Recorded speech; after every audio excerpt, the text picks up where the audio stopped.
सभी को जय हिंद। आज का हमारा टॉपिक है मध्य प्रदेश में जनजातियाँ।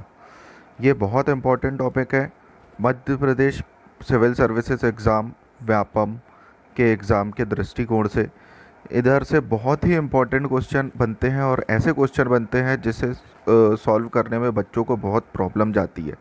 तो हम इसे याद करने की पूरी कोशिश करेंगे। आप इस वीडियो को देख के बार बार आखिरी तक चीज़ों को दोहराइएगा और नोट्स बनाइएगा। और इस पीडीएफ में जितना भी मटेरियल आपको लिखा हुआ दिख रहा है वो सब अपनी कॉपी में लिखिएगा। ठीक है, शुरुआत करते हैं। मध्य प्रदेश में जनजातियाँ जो हैं आपको पता होना चाहिए ये संविधान की किस अनुसूची में दी हैं। तो संविधान की 10वीं अनुसूची किससे संबंधित है? SC ST से संबंधित होती हैं, शेड्यूल कास्ट और शेड्यूल ट्राइब। ठीक है, तो जनजातियाँ कौन सी अनुसूची में दी हैं? संविधान की कौन सी अनुसूची में दी हैं? 10वीं अनुसूची में दी हैं। और अनुच्छेद कौन सा होता है? तो 366 के 25वें और 338 के ए में दिया गया है आयोग। 338 में दिया गया है आयोग और 366 के 25 खंड में दिया गया है जनजाति। चलिए, अब सबसे पहले मध्य प्रदेश की जो सबसे पुरानी जनजातियां हैं, सबसे पुरानी और जो अभी विलुप्त होने की कगार में पहुंच गई हैं, बहुत ही ज़्यादा संवेदनशील हैं, यह संकटकालीन संकटग्रस्त जनजाति के नाम से भी इसे हम जानते हैं। इसका कोड है भावेश। क्या कोड है इसका? भावेश। भा से होगा आपका भार्या, भा से क्या होगा? भार्या। गा से होगा आपका भा से होगा भार्या, गा से होगा गा नहीं, वे वाह है, वाह से होगा बैगा। तो भारिया, बैगा और सहरिया। कोड है इसका क्या? भावेश, भारिया, बैगा और सहरिया। तो ये तीन जो जनजाति हैं मध्य प्रदेश में संकटकालीन जनजाति हैं जो अभी विलुप्त होने की कगार पर पहुंच गई हैं, संवेदनशील हैं, संकटग्रस्त हैं। भावेश इसका कोड है, भारिया, बैगा, शहरिया। भारिया जनजाति की बात करें तो ये रहती है छिंदवाड़ा में।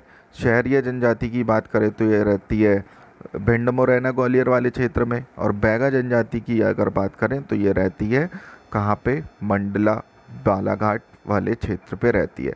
उसके बाद हमारी अगली जनजाति है कोरकू। यहाँ से ये टॉपिक असली चालू होता है, कोरकू जनजाति। कोरकू जनजाति का जो प्रसार है मध्य प्रदेश में, दक्षिणी मध्य प्रदेश में। कहाँ पर है बेटा? दक्षिणी मध्य प्रदेश में। दक्षिणी मध्य प्रदेश में कौन सा संभाग आता है? चंबल संभाग आता है। चंबल संभाग में कौन कौन से ज़िले आते हैं? हरदा, होशंगाबाद और बैतूल। तो मुख्य रूप से ये जो जनजाति देखी गई है बैतूल में देखी गई है। कहाँ देखी गई है? बैतूल में देखी गई है। ये जनजाति बैतूल में पाई जाती है और उसके बाद हरदा में पाई जाती है, बैतूल में पाई जाती है और कुछ मात्रा में होशंगाबाद में भी पाई जाती है। कहाँ पे पाई जाती है? कुछ मात्रा में होशंगाबाद में पाई जाती है। इसका कोड जितना यहाँ पे आपको कोड दिख रहा है इससे बाहर मध्य प्रदेश के व्यापम के एग्ज़ाम में क्वेश्चन नहीं आएगा, तो ये कोड याद कर लीजिएगा, बहुत आसान है। टीसीएस एक कंपनी है जो चिल्लर की तरह लोगों को भर्ती कर लेती है। उन्हें पता ही नहीं है कि इंजीनियरों को ले जाके उनसे काम क्या कराना है। उन्हें बेंच में खाली बैठा के सैलरी देती है, काम पड़ने पर, प्रोजेक्ट आने पे उन्हें क्या देती है? काम देती है। तो इसका कोड है टीसीएस चिल्लर। क्या कोड है? टीसीएस चिल्लर। क्या कोड है? टीसीएस चिल्लर। टीसीएस में ता से है थापटी, सी से है चटकोरा और एस से है सॉन्ग। थापटी, चटकोरा, सॉन्ग। टी से है थापटी, सी से चटकोरा, एस से सॉन्ग। जो थापटी है ये लोकगीत है कोरकू जनजाति का। थापटी कौन सा है? लोकगीत है कोरकू जनजाति का, थापटी। और चटकोरा और स्वांग ये लोक नृत्य है कोरकू जनजाति का। तो टीसीएस में थापटी, चटकोरा और सॉन्ग। चिल्लर में देखें, चा से चिथौड़ा, ला से लमजाना, हा से हटी और हा से राजी बाजी। चा से है चिथौड़ा, ला से लमजाना, हा से हटी और रा से है राजी बाजी। तो चिथौड़ा, लमझाना, हटी और राजी बाजी ये विवाह का कोड है। कोरकू में क्वेश्चन आता है चिथौड़ा विवाह किस जनजाति से संबंधित है? कोरकू।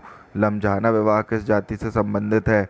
हट्टी विवाह किस जनजाति से संबंधित है? राजी विवाह किस जनजाति से संबंधित है? तो ये किससे संबंधित है? कोरकू जनजाति से संबंधित है। क्वेश्चन आता है स्वांग लोक नृत्य है कि लोक गीत है? तो स्वांग क्या होता है? लोक नृत्य होता है। चटकोरा क्या होता है? लोक नृत्य होता है। थापटी क्या होता है? लोक गीत होता है। फिर उसके बाद हम बात करते हैं भील जनजाति की। भील जनजाति बहुत इंपॉर्टेंट जनजाति है, आपको पता होना चाहिए कि ये जो भील जनजाति है मध्य प्रदेश की सबसे बड़ी जनजाति है। मध्य प्रदेश की सबसे बड़ी जनजाति है। मध्य प्रदेश की जनजाति सबसे बड़ी भील, इसका कोड होता है भीगो। तो भा से हो गई भील जनजाति और सेकंड नंबर में हो गई गोंड जनजाति। मध्य प्रदेश की सबसे बड़ी जनजाति का कोड क्या हो गया? भील। सेकंड नंबर में भीगो, भी से भील और गा से गोंड। भील मध्य प्रदेश की सबसे बड़ी जनजाति है और गोंड मध्य प्रदेश की दूसरी सबसे बड़ी जनजाति है। वहीं पे अगर हम राष्ट्र के परिप्रेक्ष्य में देखें तो गोंड जो है वो भारत की सबसे बड़ी जनजाति है और भील जो है भारत की दूसरी सबसे बड़ी जनजाति है।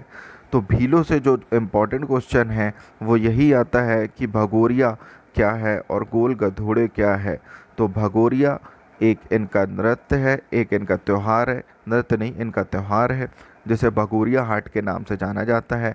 यहाँ एक प्रथा होती है गोल गधोड़े, ये विवाह की प्रथा है। कौन सी प्रथा है? विवाह की प्रथा है, जिसे परीक्षा विवाह के नाम से भी जाना जाता है। कौन से विवाह के नाम से जाना जाता है? परीक्षा विवाह के नाम से जाना जाता है। फिर हम देखते हैं शहरिया जनजाति। शहरिया जनजाति का जो मुख्य रहने वाला क्षेत्र है ये उत्तरी मध्य प्रदेश, जहां भिंड, मुरैना, ग्वालियर, चंबल संभाग इत्यादि क्षेत्रों में यह पाई जाती है। राजस्थान से जुड़े हुए क्षेत्रों में ये पाई जाती है। राजस्थान में आपने देखा होगा कि कठपुतली का डांस चलता है, तो दुलदुल घोड़ी, ठीक है, यहाँ का क्या है? गीत है। और वहाँ पे डांस महिलाएं करती हैं लहंगा पहन के, तो लहंगा लहंगी वहाँ का क्या है? नृत्य है। इसके बाद मध्य प्रदेश की सबसे बड़ी जनजाति भील और दूसरी सबसे बड़ी जनजाति कौन सी है? गोंड। मध्य प्रदेश में 47 से अधिक जनजाति पाई जाती है। मध्य प्रदेश की टोटल जनसंख्या का 21% भाग जनजातियों का है, जिसमें जो कि मध्य प्रदेश की पूरी जनसंख्या का 1/5 हिस्सा होता है। बैगा जनजाति। बैगा जनजाति में ये जो आपको कोड दिख रहा है, इसके बाहर एक भी क्वेश्चन व्यापम का नहीं आएगा। आप इसे बार बार पढ़िए, अपनी कॉपी में लिखिए, ठीक है।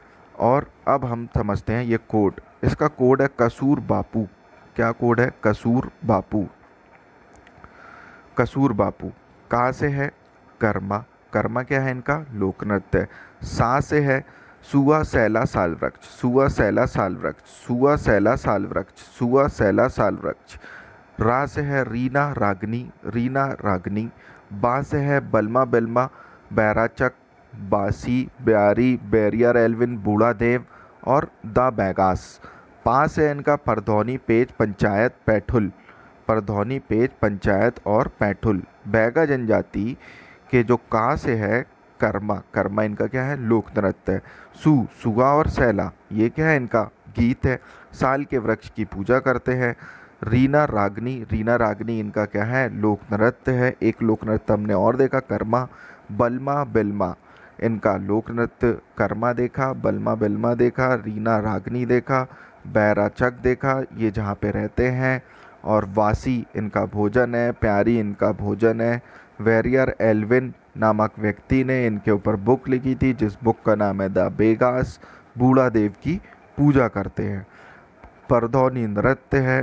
पेच इनका भोजन है। पंचायत व्यवस्था इनके समाज का की व्यवस्था है। पैठुल यहाँ पे विवाह है। क्वेश्चन आएगा पैठुल विवाह किससे संबंधित है? बैगा से संबंधित है।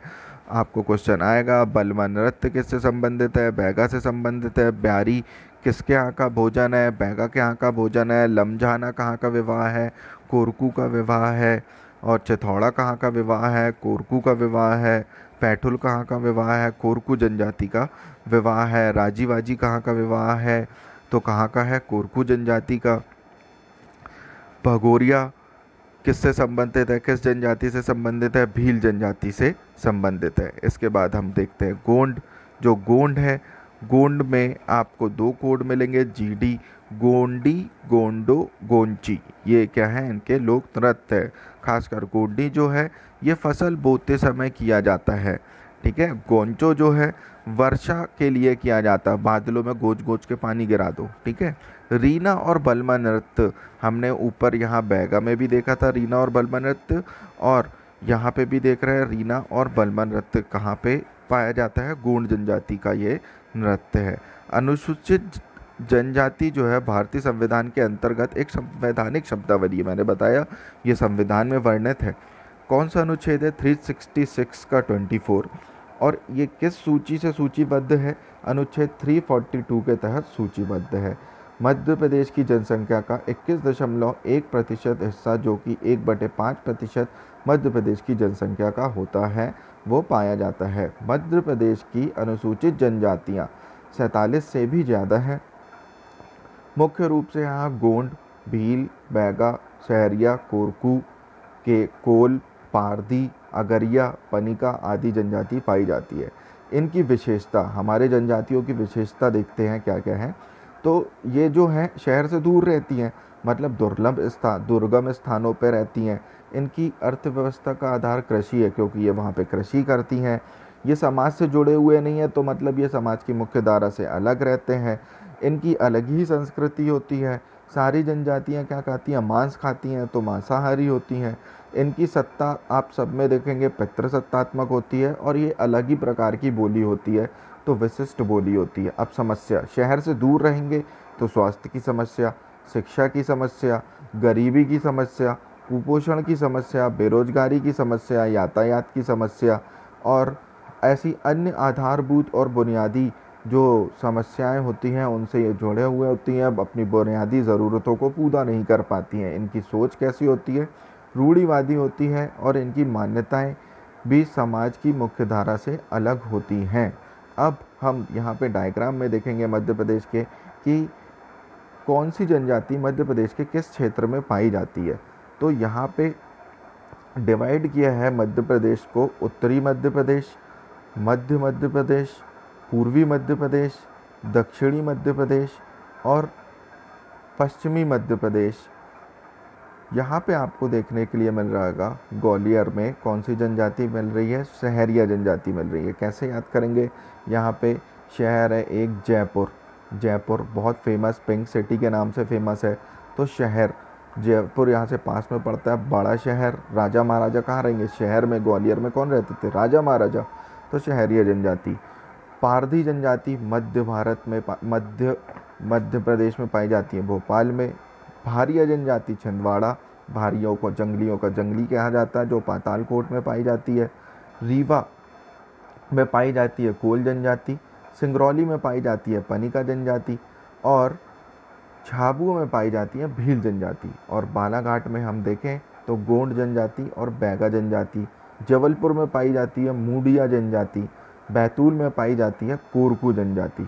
आ रही है बात समझ में। आप इस लेक्चर को पूरा देखिए, आखिरी तक देखिए। इसके बाद हम अगला इसका सेकंड पार्ट लेके आएंगे।